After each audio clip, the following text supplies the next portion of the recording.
much, I don't need emotion, no. Right now we young and we dumb and we lit. Been thinking that before when we was kids, yeah. I was caught up in the misfit, yeah. And we live for the moment, respond to a calling. It's bigger than all of us, right to the wheels. Give anything to feel something new. High if I fall, no, I did it going all in. At the time of my life, right for the squad, no lights through the fog, but we made it, yeah. I'll be good by the morning. I feel like I'm falling. It feel like I'm falling.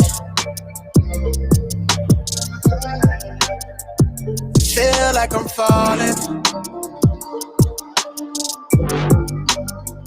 It feel like I'm falling.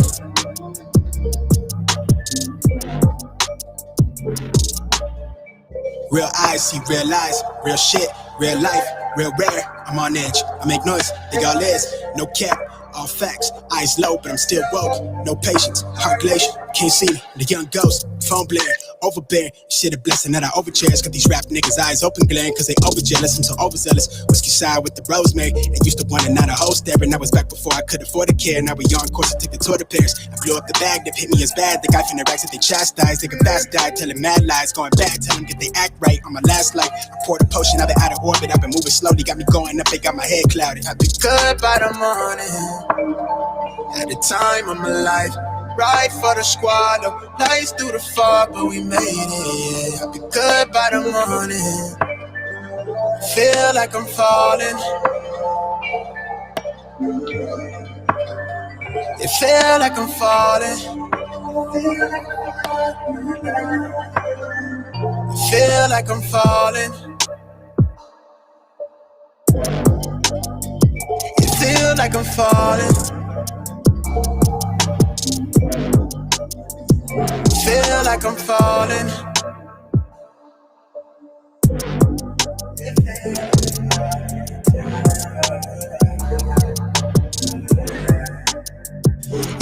Nathan Ivy Show is supported by listeners. Go to www.patreon.com/Nathan Ivy Show and help Nathan keep the show independent.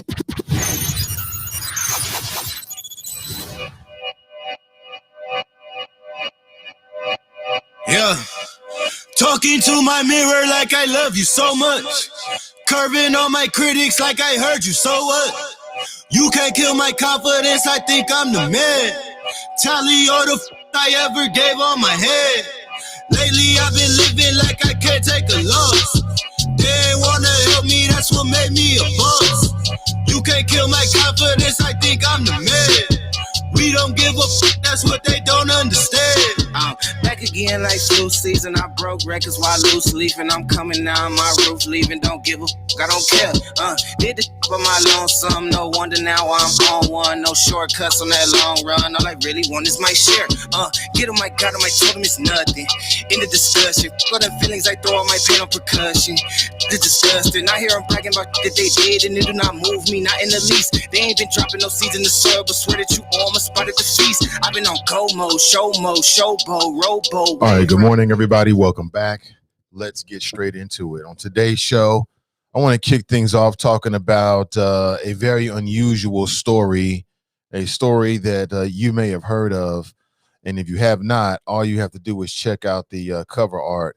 A fairly well-known rapper has decided to do something different in terms of his body art. This rapper decided to place a very expensive diamond in his forehead, vis-a-vis a well-known Marvel character named Vision, who you can see on the right-hand side there. We'll discuss this morning. Some people will do anything for clout. Also, an Ohio officer has been indicted in a case that has really caught the attention of a lot of people in the state of Ohio and perhaps around the country. So we'll talk about that. And big developers just keep on winning. Keep on winning.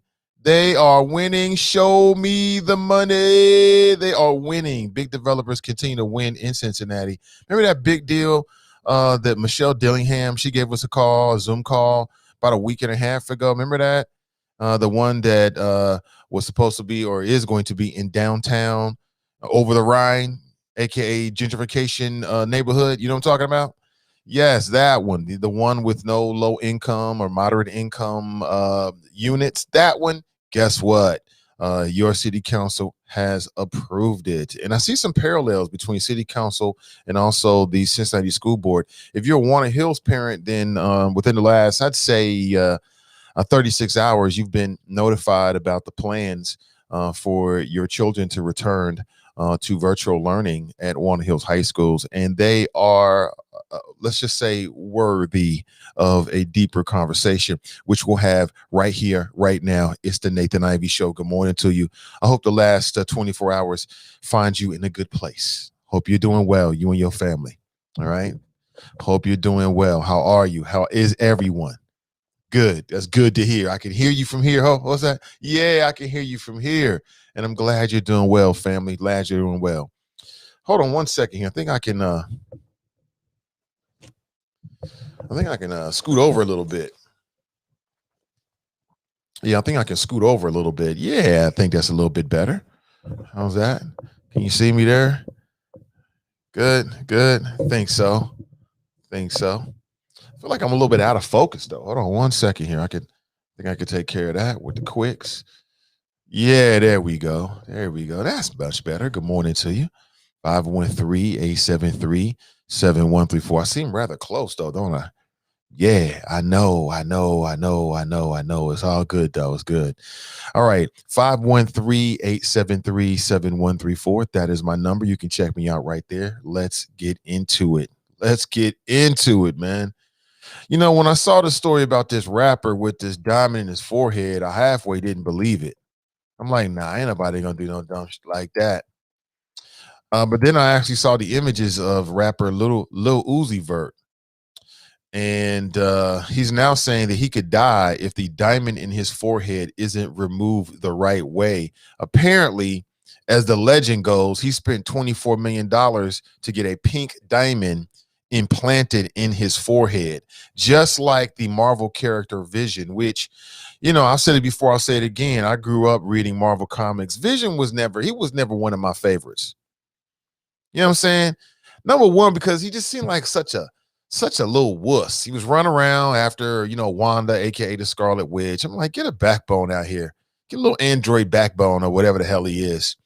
But if you've watched any of those Marvel movies, then you know that he had something called an Infinity Stone that was embedded in his forehead, as you can see right there on the right-hand side. And we all know what happened. If you haven't seen the movies, that's your fault. They've been out for years. You better go check it out. Spoiler alert, he gets killed. Spoiler alert. And I don't know, I feel two ways about this. Number one, when I first thought about it, I was like, you know what, man, loving yourself is a beautiful thing. Loving yourself is a beautiful thing. I hate it when I see these images of people that don't love themselves because they've gotten plastic surgery. Venus Williams. Serena Williams. Have you seen her lately? Breaks my heart. Just breaks my heart. I'm like, damn, you ain't love yourself? You know, Michael Jackson at the end of his days, that was hard for me. Because I just saw this brother that didn't love himself, trying to bleach his skin and then lying about vitiligo. I'm not saying he didn't have it, but that's not what the hell happened to his face. Stop it. He had a complex with being a black man. Somebody teased him because he had a wide nose and or some garbage. You know, don't it just make you sad when you see people like that? I was watching this show called it's a YouTube channel called Vlad TV, and they had this young brother that used to be, he played like, you know, the son on a really popular like black sitcom. This dude got tattoos all over his face. I mean, like completely covering his face. Now, how do you go from a child actor, right, with this cute little child, this brown little child face, and now you 30 years old with tattoos completely covering your face? I mean, is this some game shit? Everybody don't have to do that. Tukey didn't have that. I mean, Mom James don't have that. You don't have to do that stuff. That'd be people that don't like themselves or something like that. Or, maybe they do some prison time and they feel like I want to be the scariest person in the room. People will leave me. They peacocking or something like that. I don't know. But woo, when I first saw that brother, man, I was like, damn, he thinks it's going to make him look better because you put a diamond. And in our culture, we put so much of a emphasis on these precious metals that the fact that people think they're not precious unless you got some. $24 million? So let me get this straight. You got $24 million. You could have bought real estate, but you bought a pink diamond to encrust in your forehead. Oh, my God. So that's what I first thought. First thing I thought was, damn, I hate it when people don't love themselves, man. Damn, isn't that sad? That is so sad. It's hard for me to watch that kind of stuff, right? Then I thought, nah, he's doing this for clout. Everybody's talking about him. He's getting clicks. He's relevant. He's, the dude with, I'm sure he can ask more money for the clubs now. I'm like, damn, if I made $24 million in a rap game, I might be done. Like, you got Little Uzi Vert was worth that much money? Because I'm sure that he didn't spend all of his fortune on a pink diamond. That would be stupid. That would be foolish. I'm sure he didn't spend all of it. But this is where we are, man. Everybody's for the clout. Everybody's doing anything for the gram, anything for TikTok, anything for the clout. We've never been more caught up with ourselves as a human race than we are right now. Via the internet and all these different apps, we can just revel in our own gloriousness. Everybody's doing the silhouette challenge. I mean, ask Trey Songz. You one video post away from breaking the internet. Did y'all see that? I'm not even going to speak on it. That's some woman type stuff over there. I'll let y'all do that. But the internet is undefeated. We'll put it that way. I'm telling you, the internet is bringing out the very best of us, and it's showcasing the very worst of us as well. It really is. So I wish the best for that brother. How exactly do you fuse that to the skull? Like, how the fuck? And what kind of doctor does that? What kind of dogs? You can go to school and they teach you how to encrust diamonds in people's foreheads. That's like a thing. Oh, dear Lord, we are living in the last days of common sense, my friends. We are on the precipice of our own doom. And it's going to be our own magnificence, the hubris of humankind that do us in. I'm waiting for Thanos to show up, right? Where's Thanos? Check the skies. Oh, my God, dear Lord. Save us. Save us. Because we need it. We need it. Damn. I can't say that I have never heard a Lil Uzi Vert song. I'm sure I have. I just can't place it. But damn, yo, where is your father at? Lil Uzi Vert? Could you imagine my son? I spent all this time and energy and expertise and time with my son to grow him up. He becomes a big time rapper where he can make $24 million. And this motherfucker put it in his forehead. We're going to have a problem. That's all I can say is we's going to have a problem. Come here, son. Where in the fuck is your father? Little Uzi Vert, I am your father. So, it is what it is. I don't know if it's because of insecurity. It's not going to work, though. That's not going to make you feel better about yourself. It's just not going to work. I'm very pleased to read that Ice Cube is going to meet with Joe Biden. I've been waiting on this. I'm very pleased to see this because I think that the idea of a black agenda is a very good idea, a very strong idea. The rapper activist was a guest on a show down in Atlanta just yesterday, and he revealed that he has plans to sit down with Joe Biden. And of course, the Biden administration has their so-called black agendas called Lift Every Voice. And Ice Cube has his agenda called Contract of Black America. And then, of course, Puffy and other folks are doing their things as well. So I think that's a beautiful thing. Hopefully something positive will come out of it. And if number one, black voters have never had more leverage with a party as we do right now, because for the Democrats, it's either deal with us or deal with the Capitol crazies. What you gonna do, Democrat Party? You either gonna deal with the black voters that help you put you in power, or you gonna deal with the Capitol crazies. You make your own decision and let us know. Because the Democrats will not maintain a majority if the voters, the black voters and progressive voters, don't show up in 2022. They're not going to win. There's no way. You barely won this time. Kinda. You barely won. So all that stuff about waiting for the national black agenda into the third year or the second term, that's bullish. Now's the time. The Democrats are talking about go big or go home. Okay, then, well, let's go big all the way around. Let's go big all the way around. That's what I say. But what do you say? 513-873-7134. So from what I'm reading, Ice Cube is hoping that the meeting will take place sometime this month. And I'm glad to see he's following through on, what he said he was going to do. I'm glad to see that. It's a beautiful thing. That's a beautiful thing. I'd more rather, if I had a choice between like a national black agenda or putting Harriet Tubman on the $2 bill, which I know are not the two choices because they can do both things, I'm going to choose the agenda any day. I'll say it again. Putting her on a $2 bill actually is quite disrespectful to her legacy, in my personal opinion, but that's what y'all want to do. If that's what y'all think is fun, y'all go ahead and have fun. Go ahead and do you. Go ahead and have your fun. 513-873-7134. Also, we talked about this, that big time development downtown. It went through. Looks like it was partisan lines. Looks like all the Democrats voted against it. We spoke with Greg Landsman here, and I asked him what he was going to do. And he said at that point, which was like a week and a half ago, he was against it. And it looks like, because they wanted more affordable housing units in it, which it ain't going to happen. You know what I'm saying? Hey, they got paid. Developers are winning. Somebody called in yesterday talking about shadow government, as if because you had 3 members of city council who either have been indicted or suspended on federal charges, as if that's going to end the shadow government, as if it started with them. Foolish talk. The shadow government keeps on winning. These big time developers get what they want. So it was a partisan decision. You had 5-4. All of the Republicans. It's amazing how the Republicans came up. Funny how that works.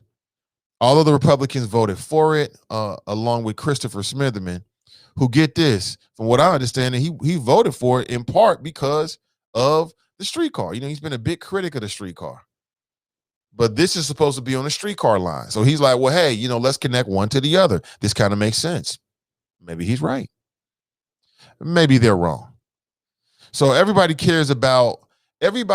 seems like everybody cares about gentrification until a big time development comes along that has no low income or moderate income spaces in it. Then it's like, yeah, but we don't want to give up this great development just for some little thing called diversity. Why should we do that? It's going to make downtown look cool again. So let's do it. Let's do it. It is what it is. We are where we are. 513-873-7134. If you want to share your thoughts, we are where we are. We are where we are. It is what it is. I'm sure it's going to be great. Also, a former police officer has been indicted in the fatal shooting of Andre Hill. Adam Coy, 19-year-old veteran, has been fired from the Columbus Police Department. He was indicted on murder and other counts in the December 22nd killing. Remember this case? Where the black man was standing in the garage of a home where he was a guest. He comes outside and just get blasted by the officer. I guess the officer felt like he had a weapon. He had a cell phone. 19-year veteran. The officer says he thought that he had a gun in his hand, but no weapon was found. So basically, he got scared and shot this man and killed him. This is a 19-year veteran. 19-year veteran. And so now I'm looking at an image right now of his family, his daughter. Could you imagine that? Father does nothing wrong. So this goes back to what we've talked about before. You got some bad police officers. You have apologists for bad police officers. And I've heard people say things like, well, if you're not committing a crime, Nate, then you don't have to worry about anything. Well, you tell that to the family of Andre Hill. He didn't commit a crime. He didn't do anything wrong. You know, that's such a myth. I've heard Jason Whitlis and other people say, oh, well, what about black on black crime, right? If you don't do anything wrong, you don't have to worry about it. I mean, that might be the reality for some people in this country, but not everybody. Not everybody. So we'll see what happens. An indictment is not a conviction. That's the other thing. An indictment is not a conviction. Just because you get indicted for something doesn't mean you're going to be convicted of a damn thing. We've been down this road before, right? I mean, here in Cincinnati, we saw a white officer kill an unarmed black civilian who was a University of Cincinnati police officer. He wasn't even city police. Who had a demonstrated history, I mean, numeric with numbers, had a demonstrated history of pulling over black people at a way higher clip than there are black people in the city. Prosecutors brought forward experts that did all this kind of analysis on the video to determine that the officer was lying. It was clear as day this officer was lying. And guess what? He didn't get convicted. And we saw him shoot Sandra Bowles in the head on video and then lie about it and got away from it. Probably because the prosecutor was in the bag, in my opinion. The prosecution was in the bag. Lazy prosecutors with 2 minutes opening statements. And I mean, it's just like they brought in Scooby-Doo and Shaggy, and they were the prosecutors. In that particular case with Sandra Bowles, it wasn't comedy because it was too serious. It was disappointing. But Hamilton County reelected the bum prosecutor. The prosecutor is a bum, period. Joe Dieters is a bum. Everybody knows that. And he botched that case. I can understand why anybody would even trust him after that case. Like, why would I trust you in these big time cases? You can't even convict a man who everybody knows is lying, who had on, racist imagery on his T-shirt that he was wearing underneath his uniform, talking about I don't know what T-shirt I put on. It just defies logic. No human being in the world gets up in the morning and goes to work and you don't know what you have on. Like, raise your hand how many times that's happened to you. Let's say you were like getting dressed in the dark, or let's say that, you were rushing or whatever, and you accidentally put on a shirt that had imagery that was racially offensive to some people. You know what you got on, whether it's underneath your T-shirt or not. We're all human beings. And why do you even own a T-shirt with the Confederate flag on it anyway? The only time it's acceptable if you was an old school Deuce Hazard fan. And then you just skirting the line, homie. You just skirting the line. That's the one way you can get away. You like Deuce, Bo and Luke? Okay, cool. I understand. But just watch where you wear that kind of stuff. It's the only distinction I can give you. And he didn't even have that. I just was put on a T-shirt that day. I didn't know it had the Confederate flag on it. Please. You was on that race soldier-ish. Stop it. Pissed off about that Cincy trial all over again. Sorry. It happens. Welcome to my world, 513-873-7134. So a few things that I want to set the table and talk with you this morning. Also, is anybody hip to this it's a group. I don't know if you would call them, I guess you would call them R&B pop. I'm not even sure where they are. Hip hop. I don't know. But it's actually a great success story because a lot of people do this, but they don't get this kind of success. But these two sisters, the Bailey sisters, Chloe and Halle, they got a super dope song that came out last year called Do It, I think. And it's super dope. And they were signed to Beyonce from YouTube. Like, this is some black excellence type stuff, right? Because they're black, based in Atlanta, and they're 2 years apart. One is 22, the other is 20. I like the song. The song is super dope. It was actually big on TikTok. People was doing the Do It TikTok challenge last year. And man, I just happened to come across, saw this young girl. She's like 22 years old. And she's crying about how people are body shaming her because she's dancing sexy on Instagram. And I'm thinking, isn't that what you do on Instagram these days? Everybody's dancing sexy or doing a silhouette challenge or the bust it challenge. So I watched a video of her doing a bust it challenge. I did. I keep telling you, I am a man. 100%. What you see right here is 100% black heterosexuality. And I love it. I embrace it. Okay, so if you can't handle that, I don't know what to tell you. This might not be the right spot for you. But anyway, so I watched the busted challenge and she was busting it. I guess that's the right way you put it. I mean, I ain't think nothing of it. I'm just so jaded by the internet now that I'm rarely surprised. I'm rarely surprised by the things I see. And you got all these sexy dancing challenges. And again, as a heterosexual man, I'm here for all of it. I love it all. You can say what you want to say about twerking. I love it. I'm not going to back away from that. It is what it is. Okay. But she started crying because people are criticizing her because she's being too sexy on the internet. I'm like, what the fuck? What? I may play some of that for you. You just shut the fuck up. Leave this young girl alone. Let her do what the hell she's doing. They got signed to Beyonce off of YouTube. Off of YouTube, just doing cover songs or covering songs. It's her and her sisters with a banjo or a guitar. Come on, that's an amazing success story right now. And now they're signed. I think Beyonce's record company is Parkwood or something like that. Peter Parker, something like that. I think it's Parkwood or something like that. Anyway, it's with Beyonce. Does it really matter? That's the dream of every young entertainer, especially you're a young black female. Oh my God. She living her best life out here, making songs for a living, dancing for a living. If she want to get a little sexy, then get sexy. Who cares? You don't like it, turn it off. Simple as that. I don't get it, man. We so critical. I'm such a hypocrite because who's more critical than me, right?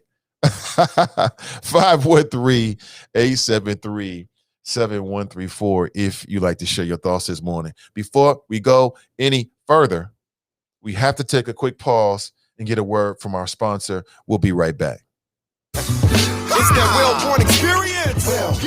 It's that well-born experience. The well-born experience. Experience. Experience. It's that well-born experience. Yeah, the well-born experience. Yeah, that well-born experience.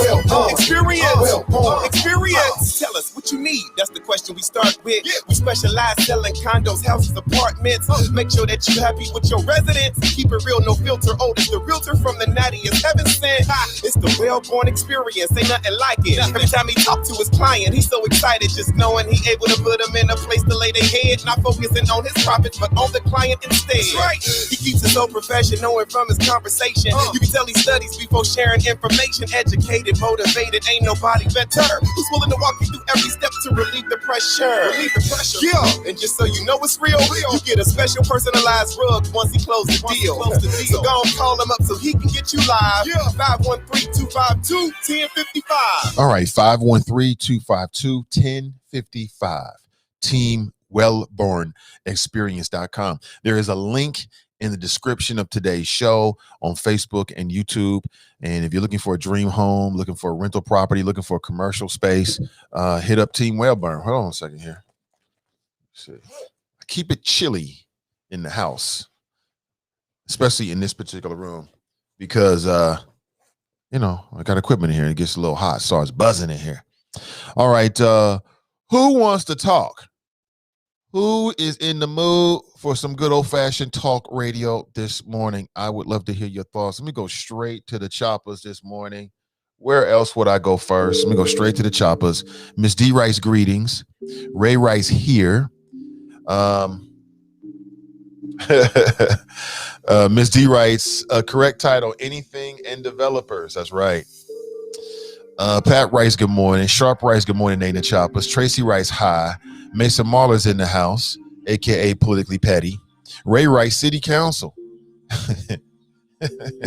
Well, like I said, I mean, for me, with Tamaya Denar, PG Sittenfield, even Jeff Pastor not being down there, I think that the council took a step back.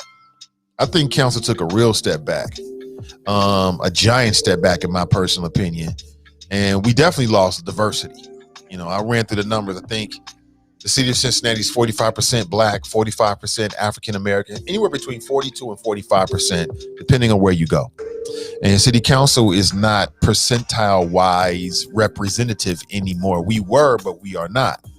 But when the local Republican Party got a chance to nominate people, they decided that there are no Black people worthy of that kind of consideration in Hamilton County whatsoever. So you get what you get. You are where you are. It is what it is. Brenda writes, happy Thursday. Tracy writes, I need coffee. Why are all of these male rappers Lil now? That's a good damn question. It's a good question. And that's one that'll just go up for the ages. When we all see the face of our God, we can ask God. Until then, we just don't know. Sharp writes, big money wins majority of the time in Cincinnati. Example, Children's Hospital, FC Cincinnati, and developers. City Council has no spine. Sharp, what an excellent point. What an excellent point. What an excellent point.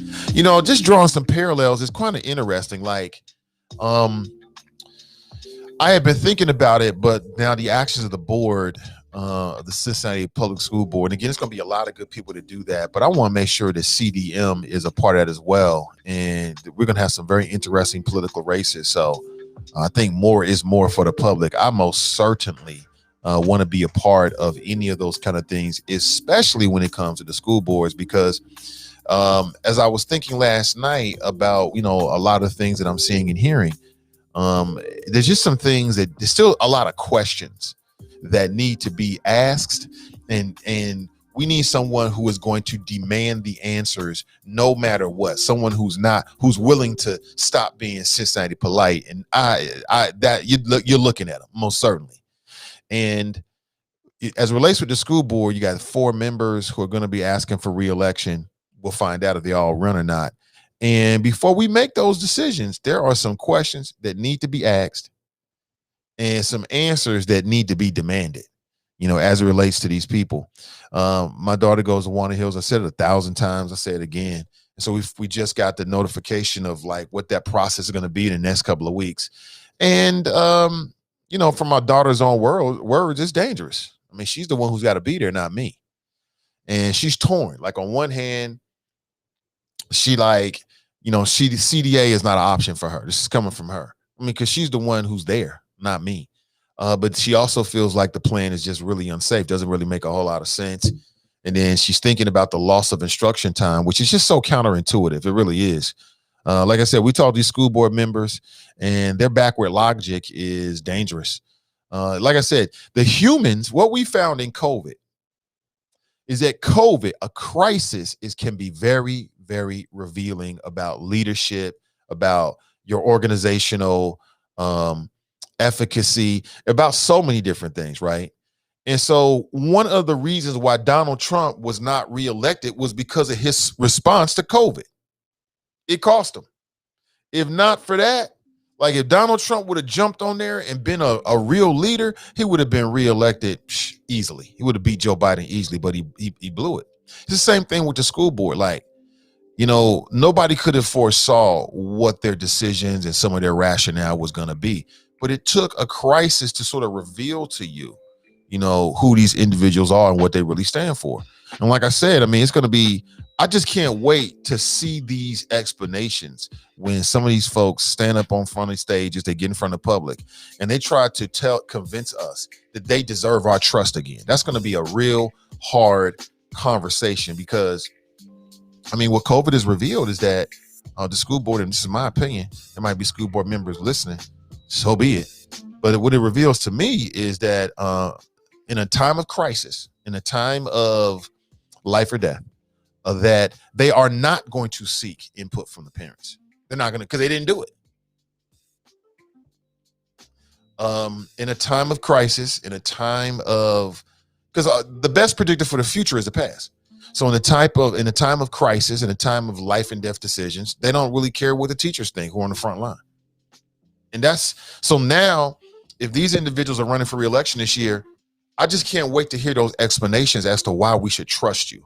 So they could never say to us, oh, well, I care about what parents think. They can't say that. And if they do, then you need someone like me who will hold them accountable to what actually happened and will stand fearless and tearless, because I don't subscribe to Cincinnati Polite. I'm going to keep it 100 with you. That's going to be very, very interesting. I can't wait to hear those conversations, because it's one thing to say, well, this was my decision. We get it. But your process, the process as to how you arrive at your decision is something completely different. And the school board could have, and I think they should have, taken more input and made more of an attempt to get input from the parents. All you got to do is just release the POSIP. That's what you got it for. That's why we are paying for it as taxpayers and those people that supported the levy and things like that. So you can have the tools you need to do the best job. You got the tools, but you're not using them. So that's going to be very, very interesting. And then when it comes to city council, it's like I said, they keep talking about gentrification and we want affordable housing units and da-da-da-da-da. But in practice, what I keep seeing is that when a big time development comes, they're going to go for it. And I don't know if it would have been any different. So it was a 5-4 decision, right? You need 6 votes for it to be veto proof from the mayor. But it's a 5-4 decision. I don't know if it would have been any different if, let's say, Jeff Pastor was on council, or PG Sittenfield was on council, or Tamaya Denard was on council. I don't know if it would have been any different. I don't know. All I know is what happened. That's all I know. So another big time development. Developers are winning. They some suggest that they are the shadow government in Cincinnati. And, it is what it is. What you going to do about it? What are you going to do about it, Cincinnati? That's the real question. You tell me. You tell me. Good morning to you. Jared's in the house. He writes #TeamNI. Good morning. Daryl writes, like mofos from out of town don't support your local candidates. TG. Oh, wait. This thing just jumped. Oh, let me go way back here. Here we go. Dale writes, good morning, Nate and Choppers. Lisa is on YouTube. She writes, good morning, beautiful people. I'm grateful to be amongst the living this morning. I am too. Jerome's in the house. I said, Jerome's in the house. He writes, good morning, Nate and Choppers. Anthony writes, morning, Choppers. Akeem writes, morning, we are all doomed. Thanks for coming. Thanks coming for Lil Uzi head. I mean, listen, man. If I had $24 million, you think I'm going to put it in one item like a diamond? That's number one. That's not happening. And number two, you think I'm going to put it in some jewelry art, some skin art, some forehead art? Man, listen. I don't know if his father's in his life, but if I was his father, I'd be disappointed in a motherfucker. You just wasted $24 million and did some old self-scarification, mutilation type stuff. That's what it looks like to me. And it got me thinking, like, man, there's a lot of people with like extreme low self-esteem, right? There's a lot of people that look in the mirror and they don't see what their world sees. And if they got some money, they start doing drastic things to themselves, like Serena Williams. Damn. I mean, we had some good times. Me and Serena had some good times back when she was in my fantasy file. I had to kick her out. I mean, it was a tough decision, y'all. Y'all remember? I mean, we went through this process. It was like a several-week process. It wasn't just like a Thanos, like, it wasn't snap of the fingers. It was a decision. It was a process, but she had to go. You seen that lately? It just makes me sad. I'm like, damn. And she was gorgeous. I just hate seeing it, dude. I hate seeing it. I do. I hate seeing it. Damn. Sean writes, good morning, Nate and Choppers. Good morning to you, Sean. Okay, so let me go to the phones here. We got, hold on one second here. We have John on the line. He's been waiting patiently, clearing his throat in the background. Don't forget about me, black man. Black man to black man. Hold on one second. Let me get you in, brother. Hold on one second. Hold on one second.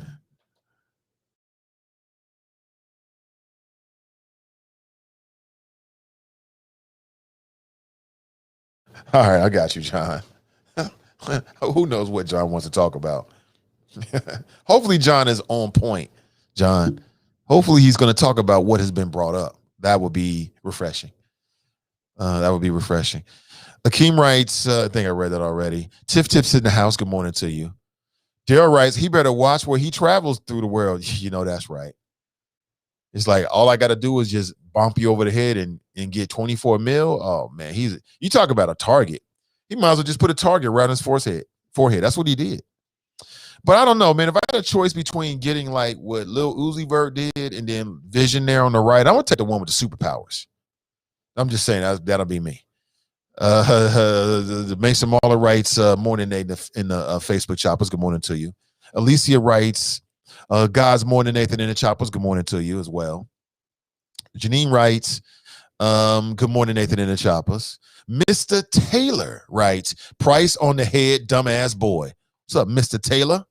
The King writes, where's Kyle Rittenhouse? That's right. Where in the world is Kyle Rittenhouse?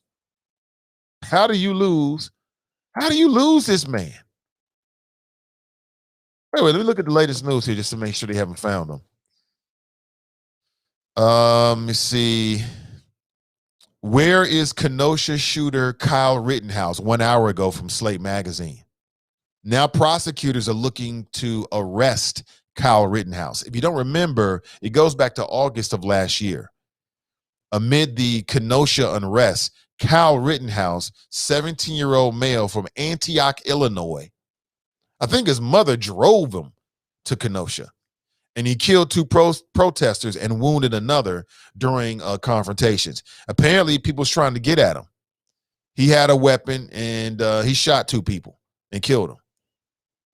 Remember that? Then he walked past the police. Police didn't. They was like, "Oh, he's minor. Let's get to these Black Lives Matter protesters. Stop them." Well, Kyle Rittenhouse lawyer said that. Okay, Shaka. Oh, you already know it. Let's do it. Good morning to you. Kyle Rittenhouse's lawyers are citing threats as to why he didn't list his current address. I can get that. I can see people wanting, especially the family members of the people he killed. I can see them wanting to get at his neck. I can see that. So I'm sure they'll find him. I'm sure they'll find him when they get ready. Anything for the clout, right? You do anything for clout. Let me see. Good morning to you. Michael writes, why that Negro got that damn diamond in his head. I told you why. Clout and self-esteem. It's got to be a mixture of it, I think. You know, rappers and some people that grow up, some of these rappers, man, make it big. They grow up rough. They grew up fantasizing, seeing their favorite rappers on TV and in music videos with millions of dollars of chains and precious diamonds. Why not take it the next logical step? Embed it in your forehead. I don't see what y'all don't see. I don't see why they don't like it, actually. What's your problem? What's your problem? Brenda writes, good morning from Fairfield. Good morning to you, Brenda. Angelo writes, good morning, everyone. Uzi is stupid. He literally put money on his own head. He did. he literally did. Woody writes, good morning, brother Nathan and Choppers. Wear your mask. Absolutely. Wear your mask. Because people will walk out of the room if you don't. Like Cecil Thomas. He's in the news of the last couple of days. Apparently, they had a legislative meeting up at the Ohio Senate. And as he looked around, a lot of people didn't have masks on. And so he walked out. He said, look, my daughter has some, immune issues. She might be vulnerable to COVID. I'm out of here. He walked out, and good for Cecil Thomas, man. At least some people got some fucking common sense in this world. Good for Cecil Thomas. Great. Alicia writes, the surgeon who implanted the diamond should be sued. I agree with you for crimes against humanity. I'm with you on that. Michael writes, man, 24 million could have helped the hood. I'm surprised that Lil Uzi Vert has $24 million. I read, and this is kind of funny, I read that he said that he's been making payments on the diamond since 2017. Yeah, why not? Why not? Because there's more, right? Let's go to the phones. Good morning, welcome to the show. I am on speakerphone. Can you hear me clearly? I can hear you clearly. What's up, brother? Perfect. Hey, man, I'm just looking at your cover art and see you got Lil Uzi. You got to talk about that diamond that he put in his head. Oh, yeah, we are. Is that right? Who am I speaking with? What's your name? My man Eli, I called previously, man. So I definitely got something to say about this. Have you ever heard of Afro punk? It's like a whole culture out there of people who just do like, I think it's like gothic, not even gothic, but basically just like a rock and roll for black people. I've heard the term, but I'm not super familiar with the culture. I know they do like Afro punk festival, something like that. Yeah, me neither. So I won't get into too much detail, but I just seen a few images about the first time I heard about it. I think I was introduced to it through like a dread and tattoo video, and so the lady was talking about Afro punk, and the images were just amazing. Amazing, man. So I wanted to put that out there because, you know, that's just a part of people's culture. So I wouldn't criticize too heavily, especially if you don't know. I mean, like if somebody's a square or something, like somebody might wear a suit or don't even have any tattoos or anything like that. I just gotta say. But, you know, I called you specifically to see about like a business inquiry for promotion. Do you have an email that I can speak with you more, speak with you about this? Yeah, for sure, man. You can hit me up. My personal email is nathansflow@gmail.com.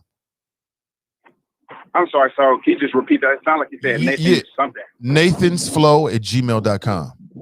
I'll put it on the screen Nathan's as well. Flow. Cool, please, and thank you, sir. I appreciate it. Yeah, appreciate you, man. Now, the brother's hip to the game. He said it's Afro punk culture. You know, as I'm looking at these images, he's absolutely right. I'm with it. Oh, like, yeah. I mean, I'm not super deep in it, but I am aware. I like it. So he says that's what Lil Uzi Vert is doing. It's part of that Afro punk culture. Cool. I'm with it. Hold on, I'm getting a message here. Oh, okay. Absolutely. Let's go back to the phones. Hey, good morning. Welcome to the show. Good morning, Mr. Nathan Ivey and the good people of Cincinnati, as well as the good people around the world. And yes, we cannot forget those choppers. Good morning, sir. Good morning. We'll stick with the subject matter, as you indicated, as is some of the topics that you covered. I'll try to race through as many of it as possible before. And the last thing I'm going to talk about is my pick. Get my pick in early for the Super Bowl. Oh, you know who I'm going to pick. Let's go back to your beautiful flows earlier. Your first thing you kind of talked about that caught my attention is the young lady that Beyonce signed. And if she is listening to the Nathan Ivey Show, honey, be yourself. Be yourself. Don't let the haters out there distract you and stop your flows. This is your time. You were watched by a superstar, Beyonce. She's giving you that opportunity. Take advantage of it because the haters will come out and try to stop you. So I wish you luck and hopefully things will work out there. You know, Mr. Nathan Ivey, I think I proposed a question to you once before. Did you and your family get vaccinated? Did you get tested? Well, first, did you get tested? No. And if so, if you did get tested, have you taken the shots yet? No, I haven't. To both questions, the answer is no. The reason why I proposed that, I've been tested 3 times last year in the state of Florida. I spread it out. They all came up negative. Then I had to go to New Jersey to settle some of my brother's remains and some of his things that had to be taken care of, my sister. And when I came back, I said I was going to get tested. And finally, I just said, "The heck with it." You know, after I took his ashes to Georgia about 2 weeks ago, and then I took his ashes up, and then I said, "Okay, it's time to get tested again." And I did get tested, and it's negative. Now I'm scrambling. No, I wouldn't say scramble. I'm not panicking. I'm going to get tested. I was holding off because I wanted to see what that Johnson & Johnson vaccine looks like. And I'm tired of horsing around with them. They've taken too much time. Let's go back to, as you talked about earlier, Trump's foolishness with this thing, this virus. And it's now more serious now. And I encourage African Americans across the country, please get tested. Please get tested. Don't wait. This is serious, very, very serious. And I'll tell you why. I got a call from a friend in New Jersey, and she was fairly upset, and she lives on the shore of the eastern shore and of New Jersey near the beach. And on the other side of the track is the Black community. She used to work over there. She's retired, and she took care of a community center. She knew the whole nonprofit status, and she gave the city on the other side of the street holy hell when the Black community was not getting what they're supposed to get. So I agree with her. But she decided to go get vaxxed. She was going to hold off like me, and she decided to take the test. So she registered, went online, wherever it was. And this happened a month ago when she registered. She didn't get no call, but this Baptist Black church called her in the Black community saying, "You're on our list, go get tested." On our side of the track. They were tipping her off that certain people were getting tested and certain people are not getting tested. And that's a fact. And nobody has come up with the data, and I'll tell you about that too. So she went to go get tested. She's lined up, nothing but white people online. She's the only Black person in line. And she noticed a woman down the line. She looked like she was Hispanic. So she waited, got inside the building, got the test, and she noticed nothing but all white people in there. So she left. After she got her test, she crossed the street, pulled up her cell phone, and started filming. She was outraged. And she said, "This is nothing new. This has been going on across the country, and nobody's come up with data as to who's being tested or who's jumping the line." And she noticed, she said, these people that were in line, white people, they were from outside the city. She was outraged. So she just, as I indicated, went across the street, stood on the corner, pulled out her cell phone and filmed it. Somebody inside must have saw her filming and called the cops. I won't get into the detail. And the cops showed up. "What are you doing? We got a call. Somebody was harassing people." I said, "I'm not harassing nobody. I'm across the street." So words went back and forth. And I guess one of the cops called the captain. And once they got her name, and the captain told both of the cops, "Get the hell out of there. You don't know who you're messing with. This woman is a part of the community and she doesn't play." And they left. So I'll leave that out. But she was outraged and called me because she knows I'm no nonsense too. I know the foolishness within New Jersey and how people games are played. Now you ask me, why am I going through all that? Well, is there data? I don't think there's data.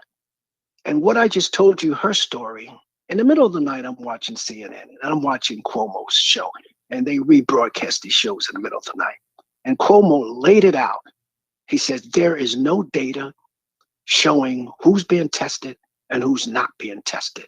And he says, "I'm outraged that African Americans should be at the top of the list across the country to be tested." And the reason why, he said what I already said last year, we should be tested first because we were affected more than anybody when this thing came out.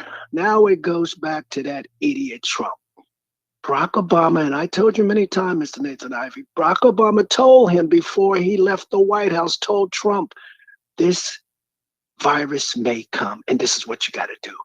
And Trump, the bottom line, said, screw those N people. I'm not going to say the word, I know. Screw those N people. Let them get infected. Okay, a month ago, and then I bring you forward, people. A month ago, an email came out. I don't know how MSNBC got this email. The email was laid out. One of Trump's top people last year got an email, and he took it to Trump saying, this virus is out of control. And what did Trump say? Let it happen. The bottom line, people, is Trump had a game plan when he got in that White House, was to get reelected. And to get reelected, let the virus happen. Who's it going to affect? Yes, it affected African Americans across the country. Every time you turn on the nightly news, you see who's dying? African American. Who's being affected? African Americans. So Cuomo was right. We should have been at the top of the list across the country to take the vaccine. Okay, I know something. John, let me jump in here. So I hear what you're saying. I hear what you're saying, man. But a lot of black people don't want to take the vaccine because they don't trust it. That's the other part about it. They just don't trust the science of it. Some are, but from what I'm reading in the state of Ohio is right now, the numbers are real down when it comes to specifically the Black community. And I think it's because of some people's mistrust of the medical establishment for good reasons, for valid reasons. But I hear what you're saying, John. I got to make a move though, brother. Okay, well, let me just end with this. And I hear what you're saying, but the problem is you got another strand that's out there now, and it's more powerful than the first one. Yeah, you got a couple. So I'm not telling people what to do. You have to make your own decisions. But when you see the numbers, when you see the data of people dying in our community, you got to now take the bull by the horn. You got to protect your wives. You got to protect your husband. You got to protect your children. This is important. We know, John. You cannot wait. You cannot wait. And I'm going to give you my pick before everybody gets their pick. Real quick, man. I want to make a move. Captain Brady will get his next Super Bowl. You can count on it. He will win on Sunday. Have a nice day. You too, John. that's John. That's John. That's fucking John from Florida. What can I say? Okay. Again, my email address is nathansflow@gmail.com. If you want to contact me this morning about any sponsorships or promotional ideas, let's get it going. Let's get it going. Let's do it. Had a couple people that called in and I missed their phone calls. So call me back. I'll try to put you on. Hey, good morning. Welcome to the show. Ravi, how you doing, sir? I'm doing great. Oh man, it's an honor to follow John from Florida. And I just wanted to put out a warning right now. Get ready to get triggered. Mr. Ivy, the latest episode of the Black Not Democrat podcast just dropped this morning. And the topic is exactly what you just gave John 20 minutes to talk about. The vaccine and how African Americans are not taking the vaccine. Okay? So Joe Biden can continue with his little campaign to vaccinate 100 million Americans in the next 100 days. He can go ahead and buy more vaccine because it's not going to work. Black people will not take the vaccine. And if the mainstream media did their job and put some reports out here and show that Black people will not take the vaccine, instead of with all these lame reports, oh, Black people are disproportionately not receiving the vaccine. Black people are 2, 3, 4 times more likely not to get. Come on, people. The media will not hold the Biden administration accountable. They will not ask him questions. He will not answer questions. So get ready for the propaganda. What questions are they not asking? And then what questions did the media ask that Joe Biden didn't answer? They didn't ask him, did he know that African Americans are not taking the vaccine? Because if he knows, and his administration, just like the previous administration, knew that there was a large percentage, I think it was 35% of African Americans said they will not take the vaccine. It's only been out for 2 months, Mr. Ivy. Problems are starting to emerge. So what is Joe Biden supposed to do? Not report these stories. I don't know if that's true, but how is Joe Biden responsible for Black people deciding to take a vaccine or not? Because he is the president that was placed in office by the Black vote. They continually remind him of that because they want their cut. And they're tired of being put behind when it comes to these things that are happening. Yeah, but what does that have to do with my question, though? That has nothing to do with my question. Okay. I'm like, how are you holding Joe Biden responsible for the decisions of individual Americans, Black or otherwise? He's the president. He needs to be held at the same standard that the previous president. Oh, you're being ridiculous. I get it now. But we know you're that's being ridiculous. Not going to happen. I get it. We know that's not going to happen because the mainstream media are willing accomplices of the Democrat Party. I get it now. We know it. You want some dumb shit. I see. I get it. No, I'm not. Yes, Before you are. I go, here's more proof. Look it up on your little computer there, Mr. Ivy, because the Super Bowl ads that were purchased by major corporations across this country will not promote their product. They will use their ad time during the Super Bowl to promote vaccines. And we all know if that's their attempt to get black people to take the vaccine, it ain't going to work because black people are boycotting the NFL. That's all I got. Drop Squad 52. Black, not Democrat. Dropping science to anyone who wants to catch it. Peace. Yeah, dropping science fiction maybe, because I didn't hear any science. So he was on some ridiculous stuff. So get ready for that, folks. All these black Trump supporters, they're going to do what Drop's doing. Start making ridiculous comparisons to Joe Biden. Well, why didn't the media, they didn't do that to Joe Biden the way they did it to Trump? So it's going to be a lot of that. So that's what, when I realized that's what he was on, I'm like, oh, I get it now. He's on that dumb-ish. What is he talking about? You can't make somebody take a vaccine and you the United States president per se. I mean, they can, but that's not what's going on. That's a history of mistrust with this country and the medical industry, and rightfully so by a lot of black folks. And it's going to take more than just having some big time celebrities, get the vaccine, and locally people saying it's going to take more than that. And then the other thing is I want to see the numbers. I mean, that's what the headlines are, but I want to see what the numbers are going to be. And then there's still a decision. There's still a question about the equitability, right? Is it going to be an equitable distribution of the vaccine, or is it going to go to the elites first and then trickle down to the common man, you and me? That's what I've seen so far. So we'll see. Let's go back to the phones. Good morning. Welcome to the show. Hey, Nathan, it's Tracy. How are you? I'm doing good, Tracy. How you doing? Good. I just want to make fun of Drop for a minute because Drop never held Trump accountable for the back then 300,000, 400,000 deaths, not even at 200,000, hell, not even at 80 deaths for the deaths from COVID. He never held him accountable for playing golf the entire time, flying to Mar-a-Lago during COVID. And now that we have a new president in office, we don't hear him saying, where's Trump? Like the whole 4 years, he asked, where's Barack Obama? Like he was saying, where's Waldo? So Drop, where's Trump? Where's he at? What's he doing? Why didn't he do anything about COVID? Now you want to take a whole previous 4 years and dump it in Biden's lap. And then the other thing for me, and this is why I'm on the fence, and I just put it out on speaker. This is why I'm on the fence about the vaccine.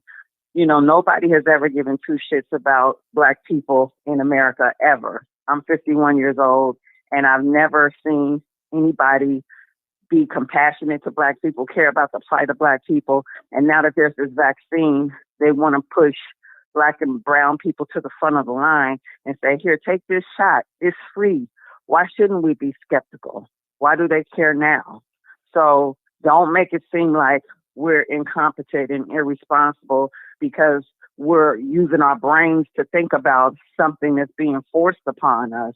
Now they're talking about you might not be able to take cruises. You might not be able to get on a plane unless you take this shot. Let people think about it first. Grown people. Let people weigh their options. Let people make decisions for themselves.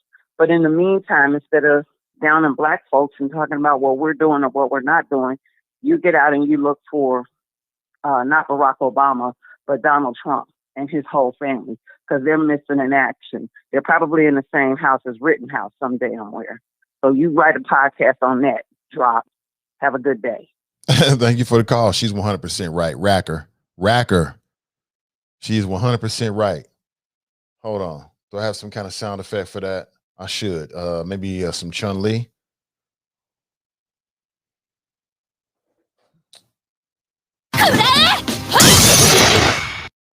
We'll go with that. So she's 100% right. Where's Barack Obama? Like, he's chilling with Michelle. They're in Wakanda. Where else? Right? Oh, where's Barack Obama? Now that Trump's left, Trump's not responsible for anything. He never held Trump responsible for playing golf, like Tracy said, the whole damn time. He played more golf than any president. In fact, the last three presidents combined, he played more golf than the last three presidents, even though he was criticizing Barack Obama the whole time about it. I mean, it's quite amazing. Then you want to call in here talking about some Joe Biden is responsible for how it's just ridiculous. It's just crazy talk. Dumb-ish. Like I said, makes no sense whatsoever. These damn black Republicans, man, you're not doing your job. Go do your job. Angela writes, he could have took that $24 million and went down on Skid Row in LA and helped the homeless. This is totally ridiculous. Anthony writes, it has to be like those screw-in replacement dentures, Nate. Yeah, but with the replacement dentures, as I understand it, it's a screw that's in your jaw, right? And maybe you just pop the top of it off and replace it when you need to. How do you do that on your forehead? I want to talk to the surgeon. I think it's probably fused to his skull. It's Afro Punk, man. Good morning, writes Marcia. Good to see you, Marcia. That is crazy. Rick Junette, happy birthday. It's your birthday today. I didn't know that. Happy birthday to you.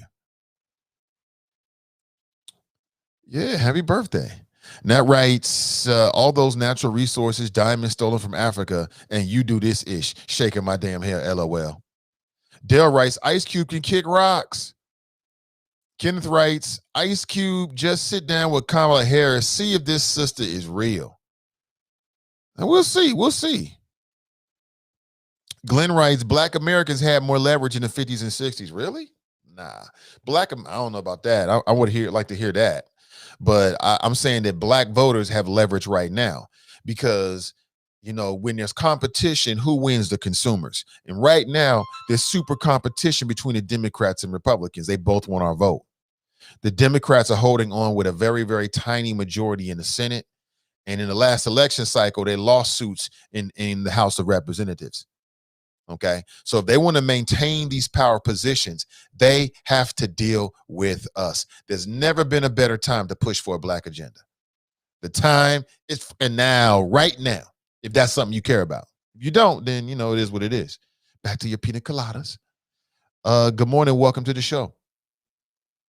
Good morning. How are you? I'm doing well. This is Donita. How you doing this morning? Hey, I had to write down a couple things so I didn't forget. When we're talking about holding the school board accountable come this upcoming election, I really hope that the only thing that we're not looking at is just the answer to remote learning versus face-to-face. Because when I look at Cincinnati Public, there are a lot of things, in my opinion, that this school board should be held accountable for that we need questions answered. We constantly talk about equity in the schools. So one of my questions is, why is it that kindergartners at Kilgore and Fairview are able to read chapter books by the end of the school year, but kindergartners at John P. Parker and Hayes Porter are not? Why is there such a big difference in the curriculum that is given to those schools versus our neighborhood schools? That's not equity. Why don't we see a bigger diversity of sixth graders feeding into Walnut Hills other than Kilgore, Fairview, and the magnet schools? That's not equity. If all of our schools are supposed to be good schools, then we should see better from all. Why are there 6 elementary Montessori schools and only 2 Montessori high schools? Where do we expect these kids to go who have been in Montessori programs preschool through 6th grade, but they all can't fit into 2 high schools? That doesn't make sense to me. Why is the Spencer School, that is supposed to be for gifted children, receiving a D on the state report card? That's a question that they need to answer for me. Why are kids in grades 7, 8, and 9 taking double math to help them pass end of course exams, which they need to graduate? So what they're doing is now we're being reactive, saying we recognize our kids are coming into high schools, which now start in the 7th grade, deficient in math. So now we're going to take away other options that they have for classes and give them double math. Why aren't we addressing this issue in the elementary schools where it starts? Instead of being reactive, why aren't we being proactive and changing what we're doing in elementary schools? Because that's where our babies get their foundation. Why is it that Cincinnati Public Schools has 1 vocational school, but yet every district in Ohio must offer vocational training? We all know that all kids aren't going to college, and that's okay. Let's give them something that they can, after high school, get a good job and have a good trade. So in Cincinnati Public Schools, out of 18 high schools, we have one that offers vocational training, and that's Woodward. So out of all of those high school students, we're only giving maybe 800 the experience of vocational education. That's not okay. So let's not just focus on answers for remote learning versus face-to-face. Let's look at really what we need to move our district. And I'm sorry, I know everybody is so on Mike Morawski because he wanted to say, let's wait till March 1st. But where has Mike Morawski been when our district is failing the whole time that he's been in office? That's a question that they need to answer. Every last one of them. What are they doing to move our district forward? I should not have to pay tuition as a resident of the city of Cincinnati because I want my kid to have a good foundation in elementary school. I shouldn't have to do a lottery for my kid to have a good education, hoping that they get into a magnet. Every single Cincinnati public school elementary should be able to teach our kids to be competitive in this world, that they can have a rounded education. I shouldn't have to cross my fingers and my kid is going to pick in a lottery to get a good education. Those are the kind of questions that our school board needs to answer. Yeah, I detect no problems with anything you said. Makes sense to me. So that's my thing for all of the parents. Let's quit waiting about remote learning versus face-to-face and look at the real issues that are in Cincinnati public schools. Not that face-to-face versus remote isn't important, but all of this, people that are so riled up now, I don't understand why we sat back all of this time while our kids are being cheated. And they really are. I've worked for Cincinnati Public, and guess what? My kid doesn't go there. And I was asked by an assistant superintendent, Donita, why isn't your kid here? And I asked him point blank, what school am I going to send my kid to? And he couldn't give me an answer. That's a problem. Those are the questions we need Laura Mitchell to answer. Those are the questions we need Carolyn Jones to answer. Mike Morawski, all of them. Why isn't there equity in Cincinnati public schools? Why is it that Walnut Hills can offer so many AP classes? If we're saying that our kids in high school need to have a rigorous education, you mean to tell me that the kid at Woodward can't handle AP as well? You mean to tell me the kid at Taft can't handle AP as well? They certainly can, but you have to give them the opportunities. That's equity. All schools should have advanced placement classes. All schools should have double A classes. All schools should have honors classes. Let's not act like our babies can't do it, because they absolutely can. Kids are going to rise to the level of expectation. If we put that expectation there and we put professionals in a position to teach them, they will get there. But it's up to us to make sure our babies get what they need. That's all I got. That's all I need. Great flows. That's Donita. I detect no problems. Let me see if I got some. Yeah, we'll do this. Hold on a second. Sis killed it. I agree with her. On top of the issues, and on top of that, put the issues that came up during virtual learning and the pandemic. Yeah, what she said, and then add to that the issues that have come up and the insight that we have now based upon the decisions that were made during this pandemic. I'm with you. And I have asked those questions and will remain and will continue to ask those questions. And see, the thing about it is that I've asked those questions before the school board members. I can't tell you exactly what they said. You know, sometimes it makes sense, but everybody will tell you, well, we want to work hard. We got a lot of work to do. That's the stock answer. As it relates to this pandemic, in particular, when we have school board members, each and every one of them will tell you when they're running for election that we're going to listen to the parents. We value the parents. I'm a parent. I value the parents. And on top of everything she just said, there's one more thing that we now know, and that is in a time of crisis that the parents' input is not as highly valued. It doesn't matter as much on top of everything else. So I think all that needs to be a part of it. See here, because they're not going to tell that. They're not going to say that to you, you know, when they're running for election. You see, Glenn Rice sounds like Jim Neal supporters. Who? What? I think Black Russia was trying to get in, brother. If you want to get in, this might be a good time. 513-873-6710. 7134. Kenneth writes, Andre Hill should be the name of the newest Columbus, Ohio school to be built. Okay with that. Woody writes, that pig's jacket has all kinds of bad stuff. That pig's jacket. Okay. Wow. All right. I get what you're saying. But as I understand it, the officer involved does have a history of doing all kind of stuff. Speaking of officer involved, the officer who put his knee on the neck of George Floyd, have you heard the latest? Oh, sit tight, family. You got to hear this. You got to hear this. I'll share with you in a moment. Good morning. Welcome to the show. Good morning, Nathan. How are you? I'm doing well. Good. Who am I speaking with? My name is Angela, and I am calling to kind of make a rebuttal to Donita's statement. Okay.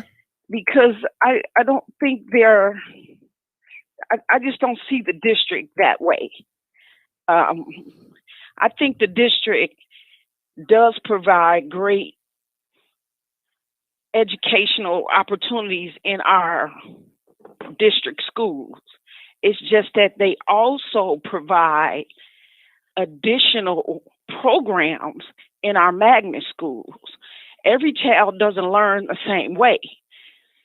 Some children can handle an accelerated educational program. Some children can't. So they give opportunities. Some children may be more of a voc ed or prefer a voc ed type education. So I just don't agree with everything she said. I think the lottery situation is there because there are limited spaces in those programs, so they can't accept everybody. But the district has also improved in their neighborhood schools, and they're offering education all around.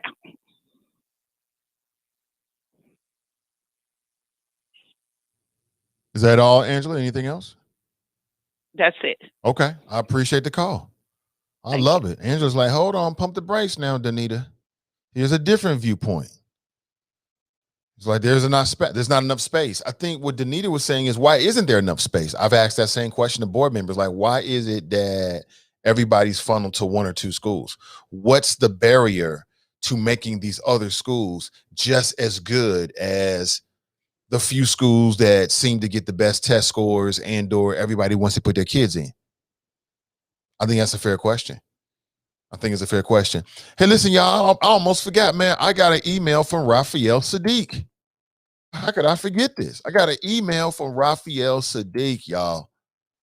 The guy from Tony sent me an email. How could I forget? I could have led with that. I got an email from Raphael. How many people can say they got an email from Raphael Sadiq? And I think he was the lead singer for Tony, right? Yeah. Now, why am I getting an email from Raphael Sadiq? Well, we had Elijah Baker on last week. Elijah Baker was one of the group members of Tony. If you missed that show, it's worthy to go back and check it out. Man, they got played, homie. Tony played their own family members just for the money, right? And Elijah Baker spent about 45 minutes with us telling us the whole story. Oh, man, I felt for the brother. I did. And then I got an email from Raphael Sadiq. I'll get to that email in a second, but let's go back to the phones. Good morning. Welcome to the show. Hey, Nate, can you hear me? I can hear you. Yeah. Good morning. Hey, how you doing, brother? Glad to see that you're doing well on this day. And I've been listening this morning about the school system, and I just have some real poignant opinion. Okay. What's your name, graduate. My name is Michael. Michael. Hey, what's up, Michael? Yeah, I got the voice now. Yeah, I'm a graduate of Woodward High School, and I actually started my schooling in Walnut Hills. I was there for about a year.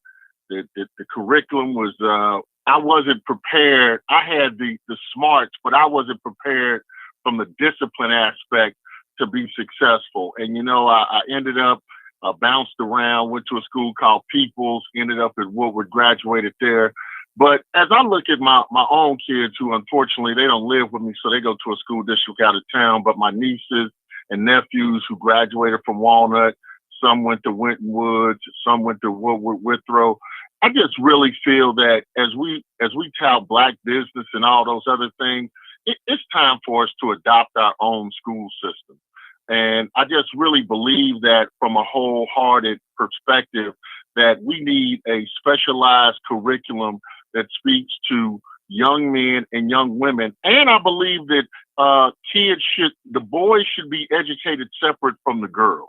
And I know that might be controversial to a lot of people, but I think that in this environment where we see hypersexualization, the music, things of that nature, there's certain curriculum that needs to be taught on how to treat each other. Because we've already seen with this situation in Cincinnati Public with the young man that was bullied and took his life, is that it's a lot going on in the back of these places that we just don't see as parents and educators or whatever. And I just think that if we can promote Black business, ownership, and all those things, the basis of any civilization starts with the education of its people. And right now, our education of our young minds is being turned over to people that we see don't really give a damn. And I just think that's something that we got to work on and do better in the future. And that was my piece on that. Appreciate the flows, Michael. Take it easy, man. All right, man. Have a good one now. I will. Most def. Same to you, brother. Have a good one. Oh, I love the conversation. I love it. 513-873-7134. What's on your dome? What do you think? Don't be shy. I know you have an opinion. So back to what I was saying. So last week I spoke with Elijah Baker. He's got a documentary up on his website or his channel on YouTube called Loyalty, No Royalty. Loyalty, No Royalty, meaning that they was loyal to somebody and they didn't get the money that they deserve. It was really sad, man. He told the story about how they got left in the limousine. The 3 core band members from Tony that everybody knows about, including Raphael Sadiq, who sent me an email. When was it? Early this morning at 1:28 a.m. I'm in my email right now. I'll read it to you. And he's in his feelings. And it was quite interesting, man. I'm like, wow. But again, people will do you dirty to get ahead. People will smile in your face and put a knife straight in your back to get ahead. And there's Black people that do other Black people like that. I mean, greed and the desire to be ahead and be successful, that trumps race. Like, does anybody have a story out there how somebody tried to betray you, or maybe you were betrayed? Happens all the time. You know, people think they can get ahead, they're going to get ahead. And the ends justify the means. And that's what happened with Tony. I mean, they got millions, big old hits, man. Big hits. 6 members in the band, right? So instead of cutting the money 6 ways, we'll cut it 3 ways. Give you a little something on the side to pacify you. We split millions because 2 million is more than 1 million, right? And in the case with Elijah Baker, he is first cousins with Raphael Sadiq. So we had Elijah Baker on last week. And then this morning at 1:28, I received an email that reads the following. Good day. I like your show and watched your interview with Elijah Baker and have only one thing to add. If you are going to continue to support the mentally ill and people suffering from delusion, perhaps you could have a team of therapists on call that can refer your guests to. Poor thing. Perhaps his full-time job now of defrauding the welfare system as a foster parent isn't working out for him. He could do like the rest of us and get a job. Once a criminal, always a criminal. He should rename his fake record label to Delusional Records. Keep up the great work with legitimate stories we can all benefit from. A bitter, jealous human talking about a non-existent 30-year-old story we're all sick of hearing about is not newsworthy nor unique. He is one of many that should appreciate it and work for the gift of music. Instead, he took it for granted and thought Raphael Sadiq, who actually worked very hard at his gift and is still relevant, owed him something. I believe there's a name for this type of man, but I'm a lady. I swear to God, that's the email. Now, the email is from Carolyn, I won't put the last name out there just in case. But to me, this is Raphael Sadiq. Talking to yourself in the third person. I'm a lady. This sounds like some old Raph. This is Raphael Sadiq sent me this. Hold on. You think I'm making it up? I'm going to screenshot it for you. Hold on real quick. Now all you're going to see is just coming directly from my email account. But if that's not Raphael Sadiq, I don't know who is. Raphael Sadiq is trolling Elijah Baker, trying to run his own little one-man PR firm, the PR operation.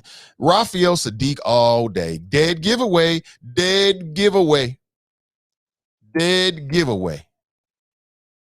So I'm honored that Raphael Sadiq would check out the Nathan Ivey Show. Probably caught us on YouTube. I appreciate it. I know that Brother Elijah was doing his part to promote his appearance. But can y'all believe that, folks, man? Raphael Sadiq, man. That is Raphael all day. Hold on, let me put this on the screen for you. You can see it for yourself. You won't think I'm just making it up. Like I got time to do that kind of shit. I don't. Yeah, all day, every day. Trying to talk in the third person. That's the email I got right there. Now, nobody's sending no emails like this. He is one of the many that should have appreciated and worked for the gift of music. That tells me right there is close. The gift of music. Instead, he took it for granted and thought Raphael Sadiq, you just had to throw yourself in there, didn't you, Raphael? Who actually worked very hard at his gift and is still relevant, owed him something. Worked very hard at his gift and is still relevant. That is Raphael Sadiq. Raphael, stop it, man. Just call us. Call us, Raphael, at 513-873-7134. I know that's you, man.